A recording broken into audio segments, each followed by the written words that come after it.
সকালে ঘুম থেকে উঠে দেখি কি সুন্দর একটা রোদ বের হয়েছে। আসলে রোদটা দেখে মনটা একদমই ফ্রেশ হয়ে গেল। শীত, শীত একটা অনুভব আসলো। গ্রামের দিকে কিন্তু শীতকালে সবাই একসাথে উঠানে বসে রোদ পোহায়। উঠানে অথবা বারিন্দায় বসে রোদ পোহায়। এখানে বিড়ালটাও বাচ্চাকে দুধ খাওয়াচ্ছে আর রোদ পোহাচ্ছে।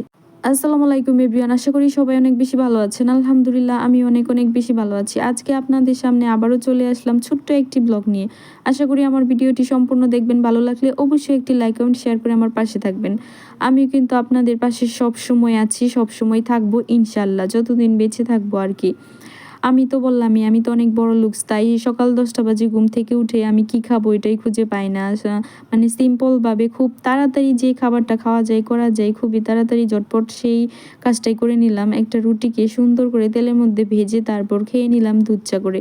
খেতে কিন্তু দারুণ ছিল। খাবারটা যেমনই হোক না কেন মানে তৃপ্তি সহকারে খুব মজা নিয়ে খেলে কিন্তু সব খাবারই আসলে মাশাআল্লাহ অনেক বেশি ভালো হয়, মজাও হয়। আপনারা যদি আমার এই কথার সাথে একমত হয়ে থাকেন অবশ্যই কিন্তু কমেন্টস করে আমাকে জানাতে ভুলবেন না।